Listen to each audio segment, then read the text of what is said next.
DNI पर सबसे पहले खबरों की अपडेट के लिए सब्सक्राइब करें और बेल आइकन को दबाना ना भूलें। नमस्कार, मैं विवेक कुमार, आप देख रहे हैं daily news India DNI news. दोस्तों, हमारा प्रयास ये रहता है कि हम समाज में क्या कुछ घटित हो रहा है, राजनीतिक पहलू पर, सामाजिक पहलू पर, उस पर चर्चा की जाए, उस पर बातचीत की जाए।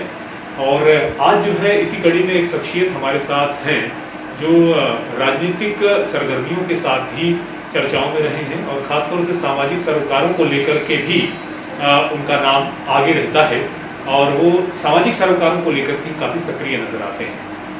मेहरपाल गुलजार साहब हमारे साथ हैं जो पिछले चुनाव के दौरान भी काफ़ी सक्रिय नजर आए थे और उन दिनों चर्चाएं ये भी थी कि ये एक नई पार्टी का गठन भी कर रहे हैं और वो प्रोसेस कहाँ तक पहुँचा है, किस प्रकार से उस क्षेत्र में काम हो रहा है, हम इस पहलू पर भी इनसे बातचीत करेंगे। तो मेहरपाल जी, सबसे पहले आपका स्वागत है डेली न्यूज इंडिया में। बिल्कुल, नमस्कार।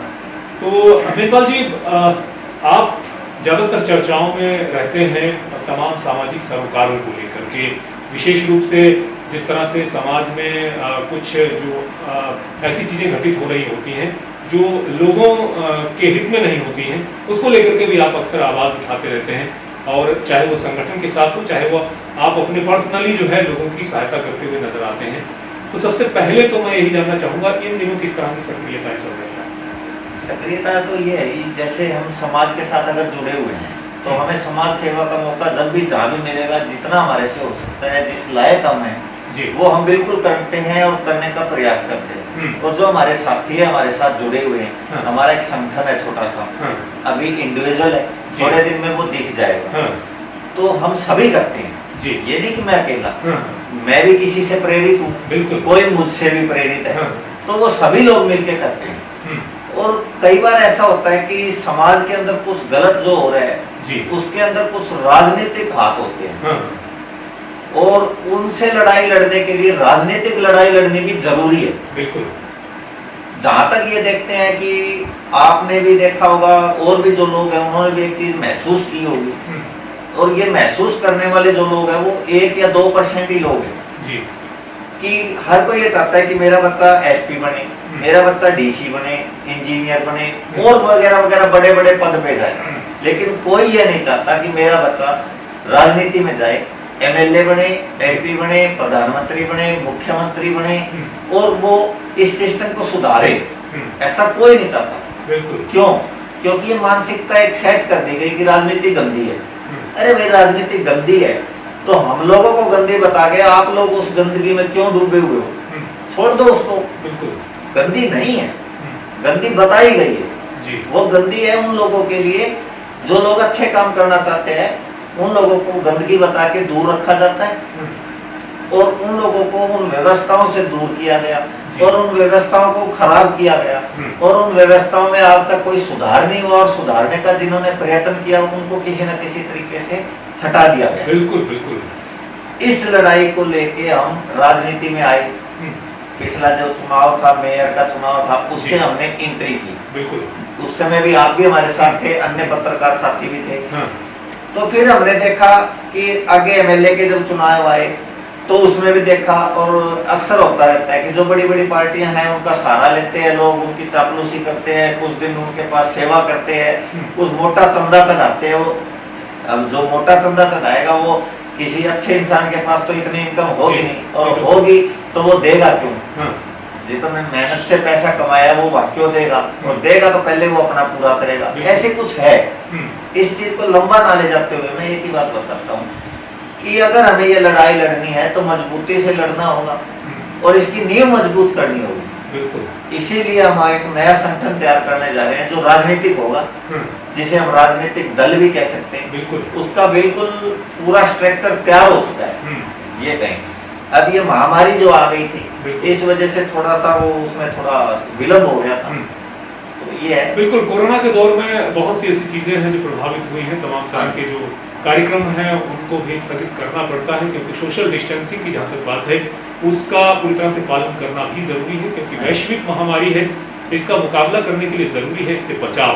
तो मेहरपाल साहब जो हैं वो इस दौर में इसलिए ज़्यादा पार्टी को लेकर के, हाँ, जो कागजी कार्रवाई है उन पर पूरी तरह से सक्रियता के साथ काम हो रहा है, लेकिन जहाँ तक सोशल डिस्टेंसिंग का सवाल है तो उसको लेकर के भी पूरी तरह से पालन करते हुए नजर आ रहे हैं। मेघपाल जी, जहाँ तक हमें जानकारी है, आपका जो बैकग्राउंड रहा है वो राजनीतिक रहा है। आपके जो घर के जो दूसरे सदस्य रहे हैं उनका भी हरियाणा की राजनीति में बहुत बड़ा योगदान रहा है।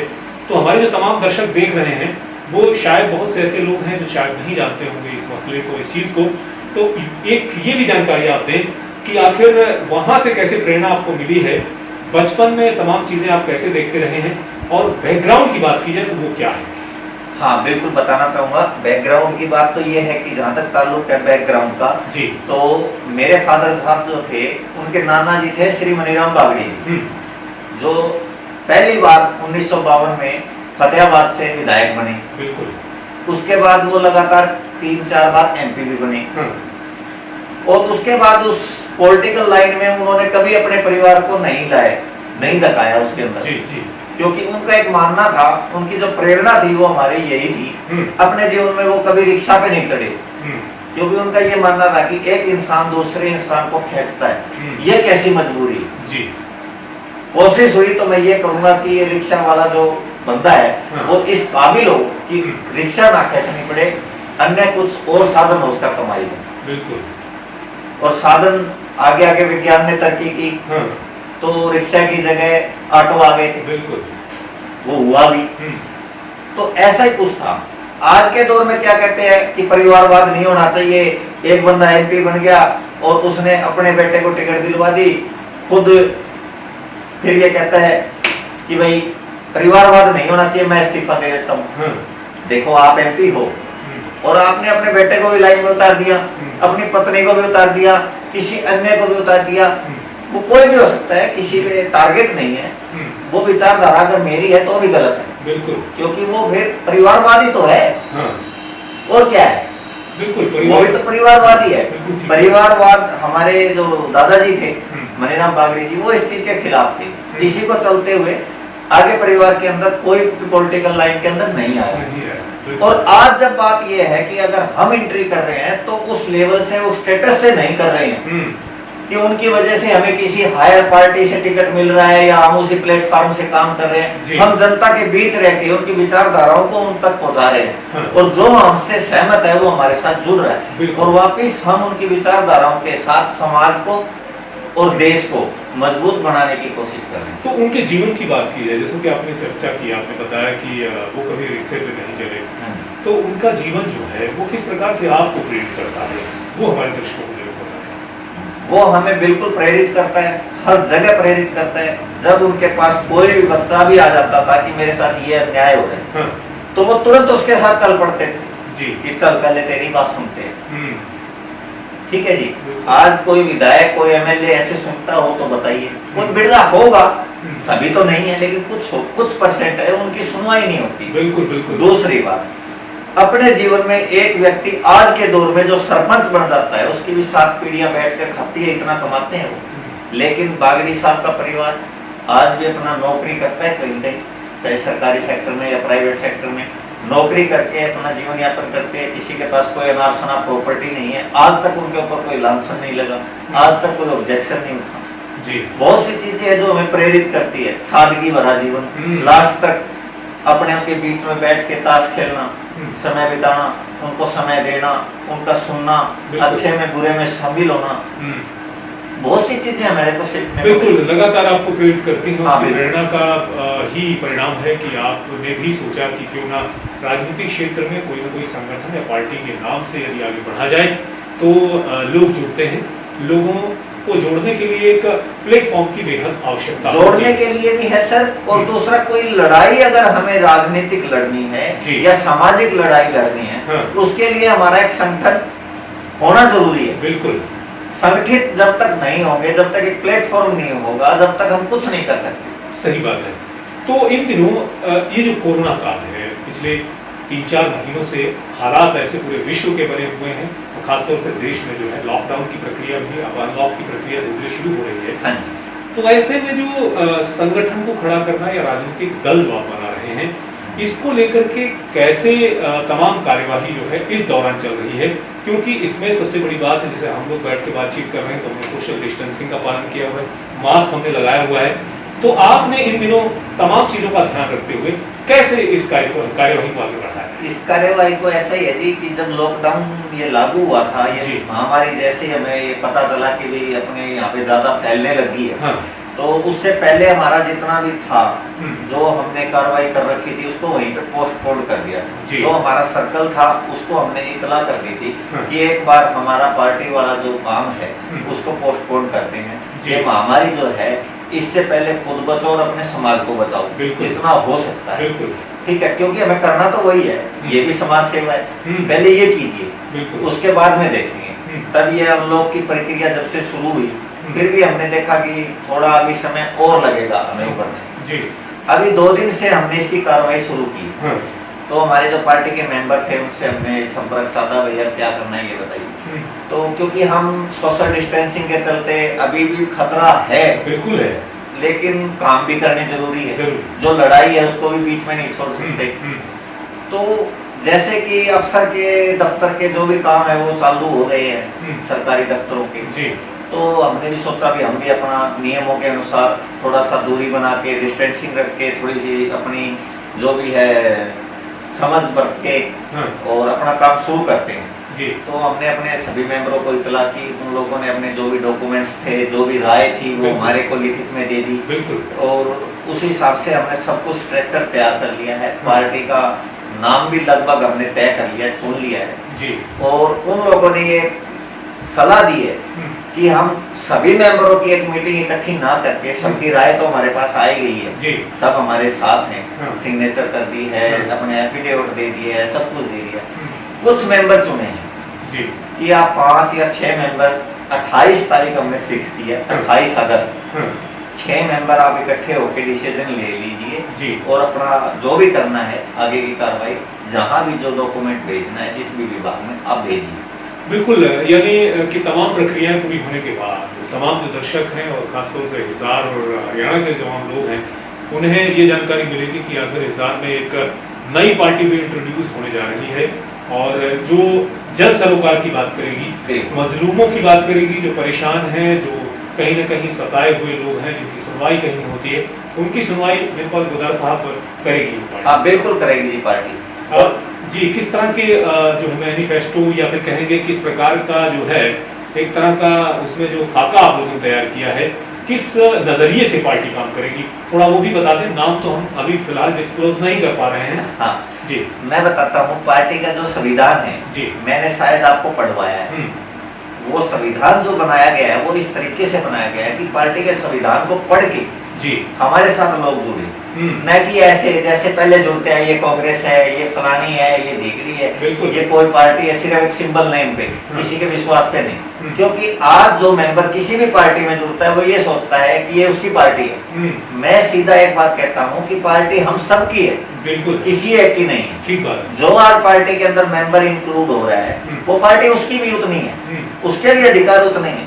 क्योंकि एक देश को चलाना हो, एक परिवार को चलाना हो या एक संगठन को चलाना हो, उसके लिए जो उसका संविधान है वो वैल्यू रखता है। और हमारी पार्टी के संविधान के हिसाब से आप चलोगे और हम चलेंगे। जो गलत होगा वो बाहर होगा, जो सही होगा, जो काम करने वाला होगा, जो स्वतंत्र होगा और लोकतंत्र और देश हित की बात करेगा, प्रजातंत्र की बात करेगा, संविधान के हिसाब से चलेगा, वो पार्टी का मेहनतकश कार्यकर्ता अगले मुकाम तक जाएगा जी। और जो गलत विचारधारा का होगा, जो निजी स्वार्थ के लिए लड़ना चाहेगा वो बाहर जाएगा। बिल्कुल, कोई भी हो। बिल्कुल, मेंबर गुदर साहब एक नई पार्टी के साथ आप तमाम लोगों के सामने आने वाले हैं कुछ दिनों के बाद। जैसा कि मैंने बताया 28 अगस्त को एक मीटिंग होनी है जिसमें पूरी तरह से सोशल डिस्टेंसिंग का पूरा पालन किया जाएगा, और उसके बाद एक निर्णय होगा कि किस प्रकार से इस संगठन को जो है आगे बढ़ाना है और किस प्रकार से अपनी उपस्थिति समाज में दर्ज करवानी है। हम आपको बता दें कि मेरपाल गुदारा साहब RTI लगाकर भी तमाम मसलों और पहलुओं को उठाते रहते हैं। आखिर वो किन किन विषयों को लेकर के RTI लगाते रहे हैं और अभी तक उसमें क्या कुछ हासिल हुआ है, क्या बड़े खुलासे हुए हैं, अगली वीडियो में जब हम दोबारा मुलाकात करेंगे मेनपाल गुदारा साहब से, उसमें वो तमाम खुलासे भी करेंगे कि आखिर कौन कौन से ऐसे मसले हैं जिनको लेकर के इनका संघर्ष आज भी जारी है। गुदारा साहब, आज हम पार्टी को लेकर के चर्चा कर रहे हैं, कैसे आप इसमें काम कर रहे हैं। हम आखिर में जानना चाहेंगे कि इसको लेकर के और कुछ कहना चाहेंगे हमारे तमाम दर्शकों से आप? पार्टी को लेकर के या अन्य कोई बात? अगर अन्य कुछ बातें हैं तो भी आप बता सकते हैं, लेकिन जहां तक बात आरटीआई और दूसरे मसलों को लेकर के है, मैंने कि हम अपने तमाम दर्शकों को बताया है कि अगले वीडियो में हम उस मसलों को लेकर के बातचीत करेंगे। आज हम पार्टी को लेकर बात करना चाहते हैं। आखिर में आप तमाम दर्शकों से क्या कुछ कहना चाहते हैं? मैं दर्शकों से यही बात कहना चाहूंगा कि ज्यादा से ज्यादा जितना हो सके पहले हमारी वीडियो को पूरा देखें जी, लास्ट तक सुने, तभी आपको हमारे संपूर्ण विचार पता चलेंगे, बिल्कुल, और हमारे बारे में पता चलेगा।